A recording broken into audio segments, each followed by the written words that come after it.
Been nearly 3 decades since you've been covering foreign policy, conflicts, geopolitics, and looks like last couple of years have things have really intensified.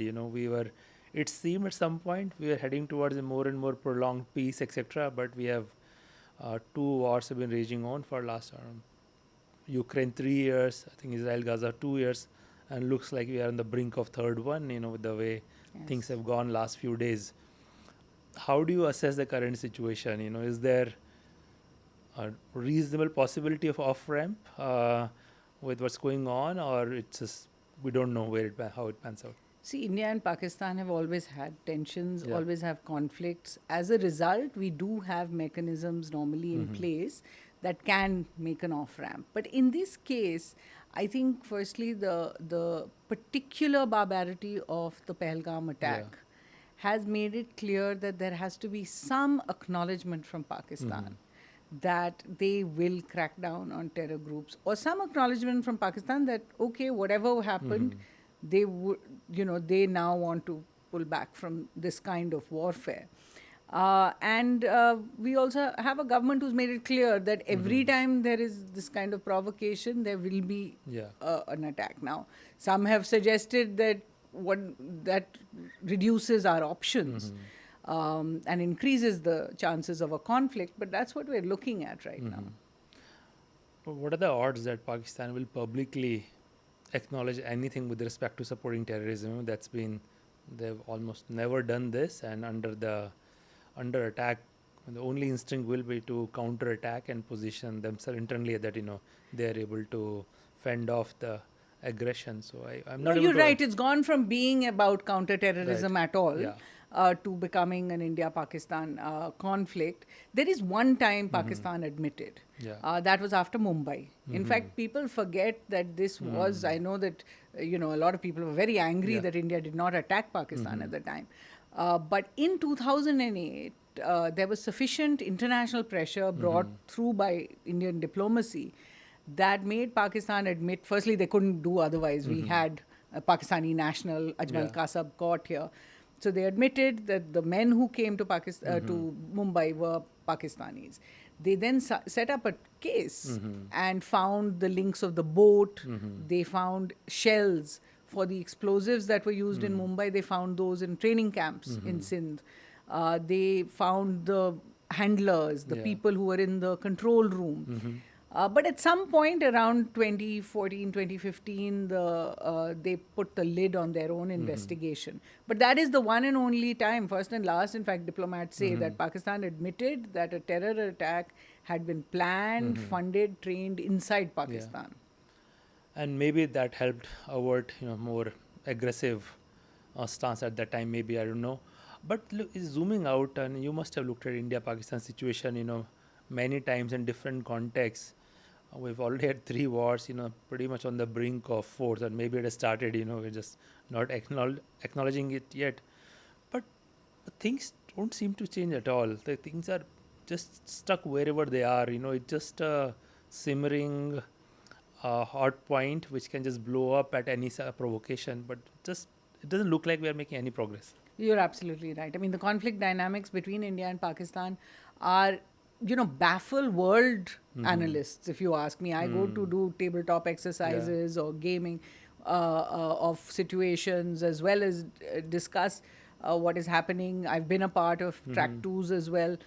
The truth is that there are some fundamental differences between India and Pakistan, which we are not able to get beyond. Is this critical for internal politics in Pakistan? Oh, absolutely. Is that what keeps it going? Because it's internal politics, but it's also that weird mix they have, where the military is actually in charge. They have a democracy, but there's no question, even inside Pakistan, everybody knows that you can write, as a journalist, you can write anything you want about their politicians. They pillory their politicians. But the military is untouchable. Now, so that is the basic mismatch between India and Pakistan. However, we have dealt with military democracies, military dictatorships quite well in so many places. Authoritarian regimes, we've dealt with them. With Pakistan, the third part is Kashmir.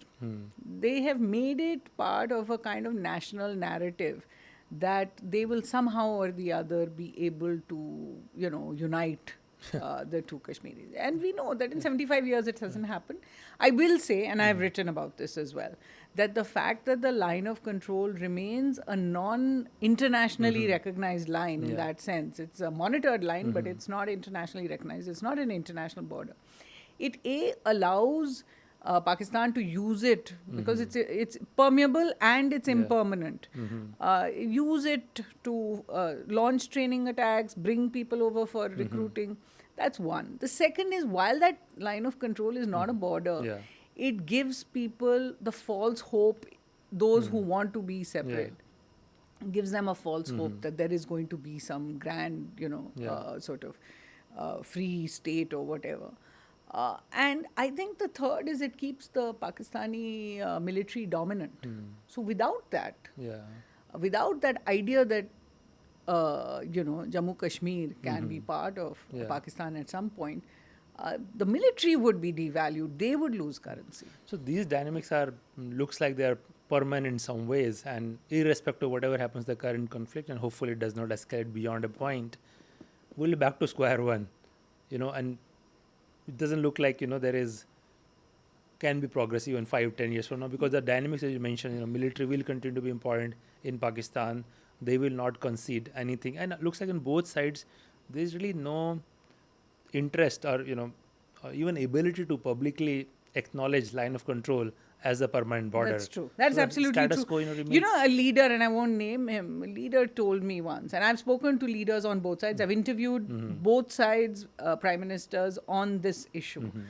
And one of them said to me once that the solution will not come from any of us. It will come only when there are two leaders who decide that they will not benefit from any kind of a peaceful solution, but their grandchildren will. You have to be able to see that.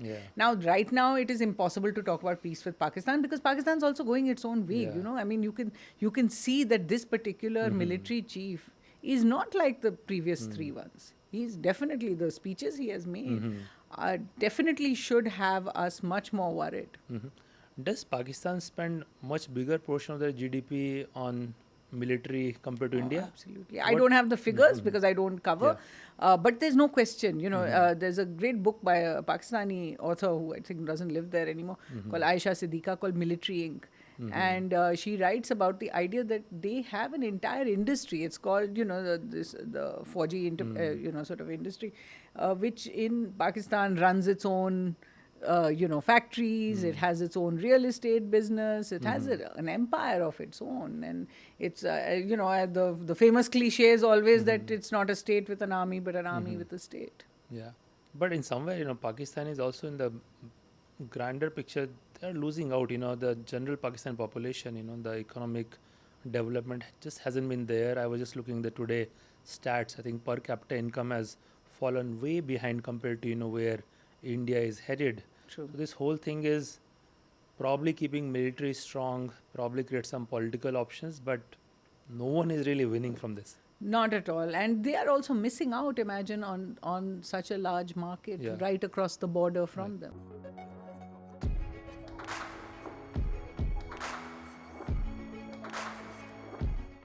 At SparX, we aim to bring to you stories of exponential impact. We share in-depth analysis of what goes behind success stories. If you find our conversations interesting, you can join us by subscribing to our YouTube channel. You can also listen to SparX on Spotify, Apple Podcast, or any other audio platform of your choice. If you have any suggestions on who we should invite or what topics we need to cover, just let us know in the comments. We are always listening, looking for ways to improve, and keep getting better as we go along.